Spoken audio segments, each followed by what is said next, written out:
A lot of businesses, I've received a few calls. So business stops, you're an owner operator, you have a business operating in the real estate that you own. So the first thing that they're doing is they're looking for ways to free up some of the locked up equity to survive the coming months. And that's proving to be quite challenging.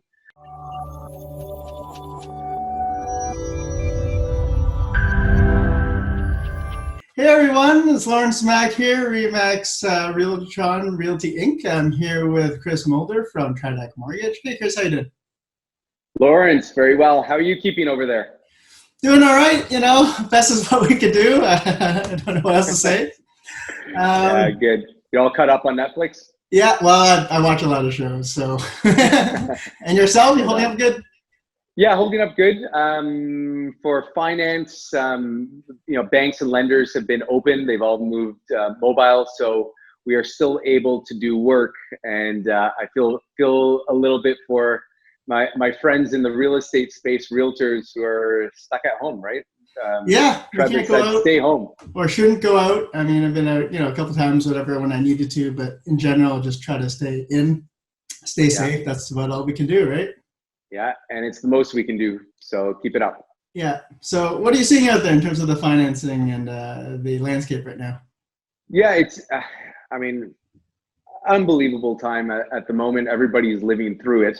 And I've said this a few times. I mean, this is really shaping up to be a double crisis. On the one side, right now, we're living through the health crisis that is the coronavirus pandemic, and the whole world has stopped. So what's going to spin out of this is an economic crisis, and it's already starting to happen. And we're already hearing that we're headed into recession. So for many households, personal finance, mortgages are front and center. Lots has been happening. There's been a focus around mortgages. And so we are keeping busy. And lenders have managed to stay open. They're still supporting borrowers. Of course, you've heard about the mortgage deferral programs that have been rolled out to help cash-strapped borrowers at the moment. And then behind all that, the government has stepped in with some pretty serious money to support banks and mortgage lenders to ensure that there's still liquidity in the market. Because the moment the money stops, then we're in trouble. Right. So yeah, we're trying to keep normalcy here. And then tell me about the rates. The rates have been going crazy. Oh my, yeah, interest rates. I mean, it's twisting all over the place, up, down. And it's very, I'm glad you asked the question, because it's a little bit difficult to follow the bouncy ball because you hear conflicting stories. On the one side, we have the Bank of Canada lowering rates, right. But in the same breath, we're also talking about mortgage interest rates increasing. So when we talk about rates, we have to distinguish, we have to improve our language that we're using when we talk about interest rates. So let me try and help this out. What has been falling are the Bank of Canada has been dropping their policy rate, and the policy rate is attached to the prime rate. So prime, of course, is used as the basis to calculate a variable rate mortgage, line of credit, car loan, student loan. So as the bank dropped the rates, the prime rate has been coming down. Okay, so top level headline in the media is interest rates are falling. But when it comes to mortgage interest rates, that is not exactly true, because fixed rate mortgages take their cues from the bond yield market. And while bond yields have been coming down with the economic uncertainty, the cost of doing business for lenders and the cost of money due to the uncertainty has actually been increasing. So to give you an idea, at the beginning of March, we had 5-year fixed rate money at about 2.5%. And at present, 5-year fixed rate money is about 3%. So we've had a 0.5% increase to fixed rate money within the month, even though the prime rate has been coming down. So it's a little bit confusing for consumers to wrap their heads around. So the general interest rate environment isn't great. We actually saw this as well in 2008 during the financial crisis at that time.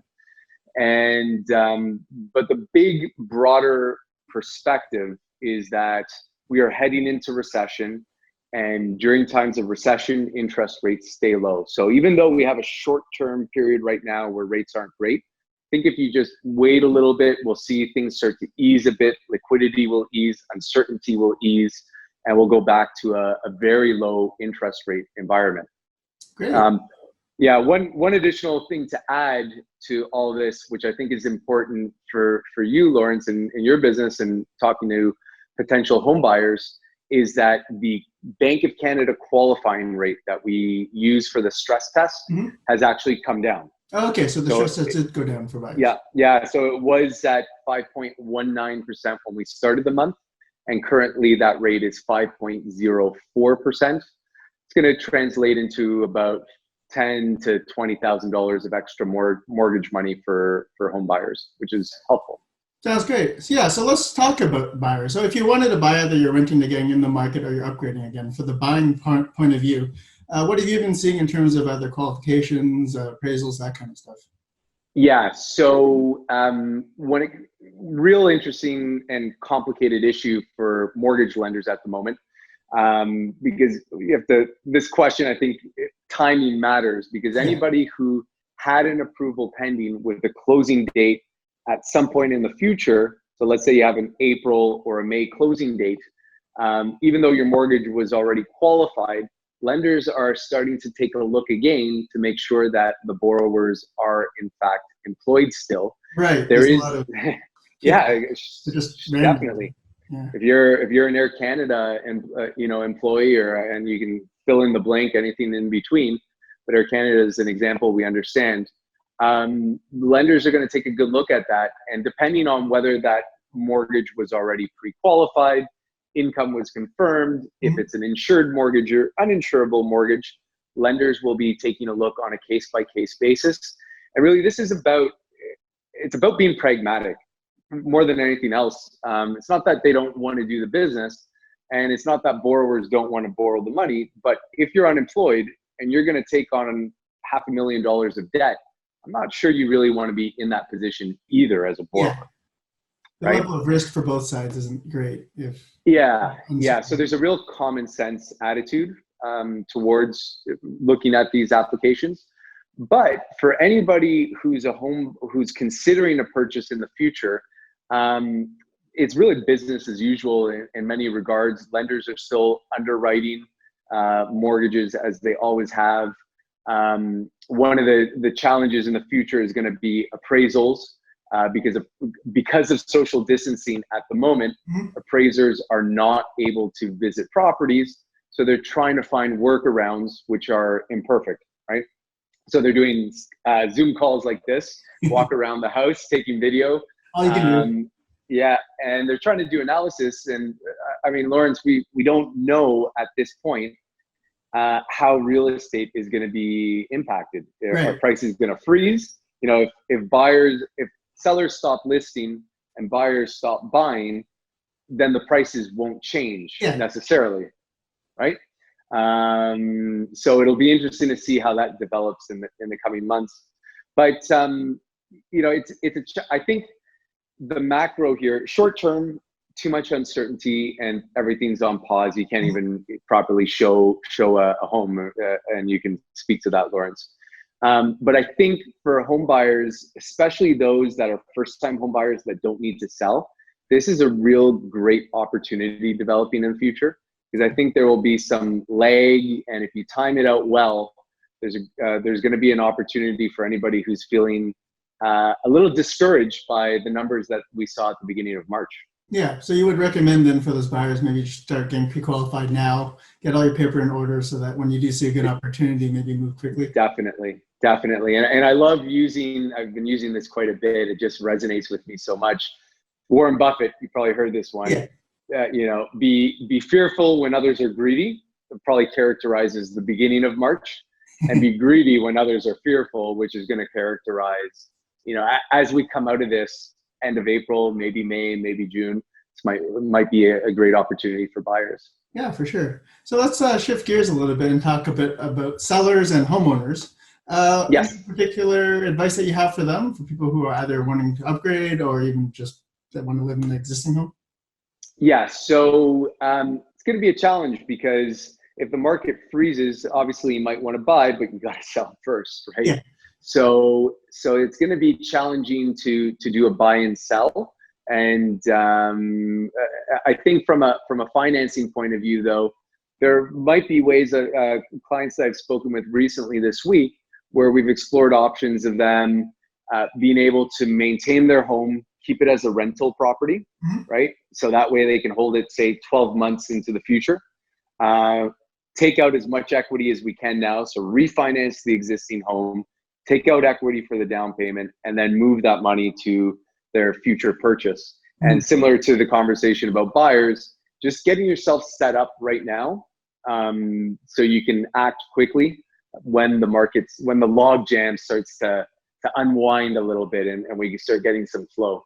Makes So sense to prepare. yeah, so there's a good opportunity there for sellers as well. Okay, and what would you say to the investors, landlords and maybe commercial investors, that kind of stuff? Any particular advice you have for them from a financing point of view? Yeah, from a commercial financing point of view, I've spoken this week to a few partners that specialize in commercial financing, and because a lot of the commercial money sometimes is syndicated between different investors, some private money gets involved. Uh, everybody's run for the exits, and I've heard of a few of the um, larger private mortgage lenders that really specialize in commercial mortgages. They've had a run on their money, so they've had to actually stop operations temporarily, freeze, because there's just so much uncertainty. So they've stopped lending new money, and they've prevented investors from exiting as well.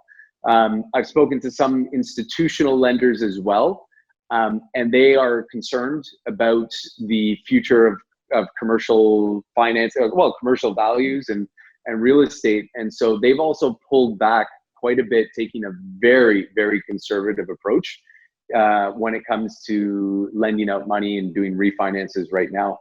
And, What about, a lot of, yeah. yes, sorry, Lawrence, one comment that I'll make on it is a lot of businesses, I've received a few calls.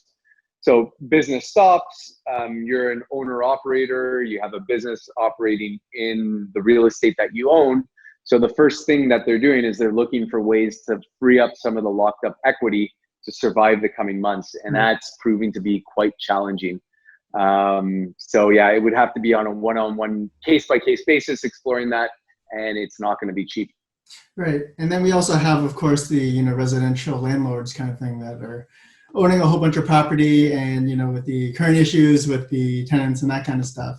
Anything Yeah. to say about that in terms of, I guess, their options? I mean, I know in terms of a myth, they're saying that maybe landlords can get all their mortgages deferred or something like that, but I don't believe that's. Yeah. Yeah. I think there's been a can of worms that's been opened here Yeah. with this mortgage deferral thing, because mortgage deferral does not mean pay vacation, and it doesn't mean amnesty, It's right? not free. Exactly. Yeah, it's not free. It's not It's not forgiveness. free. Yeah, definitely not forgiveness. So that money needs to be paid, and not only that, it's actually increasing the balance on mortgage debt, right? You're Right. actually negatively amortizing because the interest just adds to the balance, and then you're paying interest on interest. So it's a dangerous situation, but it's not free. And so I think the way it's being interpreted and the way it's being heard by tenants is that, well, my landlord doesn't have to pay his mortgage, so I shouldn't have to pay Right. my rent. But if rent isn't paid, there are very few mechanisms for landlords to recover that money. I don't know how you could possibly enforce that. So, It's a very uncertain time, and it's April 2nd as of this video. yeah, So a yeah, lot can happen between now and whenever. But that's just sort yeah, of the particular movement. yeah. It's super challenging, and so I know I sit on the close to the Business Improvement Association here Mhm. on the Danforth, and there's a real push from all stakeholders in the community to do something about rent and rent deferral and these types of things. But it really needs to come down from the government supporting landlords. And at the moment, I haven't seen anything cohesive yet, although there is a lot of work being done in that regard, but Yeah. nothing specific yet. For sure. So I guess lastly, my main question is your gut feel in terms of money, whether it's going to tighten or loosen and that kind of stuff. What's your gut prediction? Yeah, I think we're going to go through a very difficult period here of Mhm. probably six to 8 weeks where things will be tight. Because of the And uncertainty, as everyone is just yeah, hunkered down. absolutely. I mean, that uncertainty costs investors, and so certainly from a mortgage financing point of view, we've seen that with the spike of interest rates. But as we ease back into more normal times and we start to understand our new reality, and investors can start to understand what risks they're taking, I think capital will slowly come back. Mhm. Interest rates are gonna be low, and I do foresee a long recession, and that's going to result in low interest rates for quite some time, and that's going to favor home buyers, especially those that were sitting on the sidelines, to jump into the market with low rates, and hopefully should help us in real estate weather the storm, because cheap Yeah, for money sure. will allow people to continue to buy and sell with confidence. Yeah, I do think that, as you were saying, the important part is really trying to get all your ducks in the row right now, get everything in order so that when the opportunity does present itself over the next few months or Yeah. year or whenever it is, to maybe seize that opportunity. So, Correct. Yeah, and I think it's important also to state, Lawrence, between all of this, we frame this conversation those that are fortunate enough to have income, to have jobs that have survived this, and that's unfortunately not going to be the reality for everyone.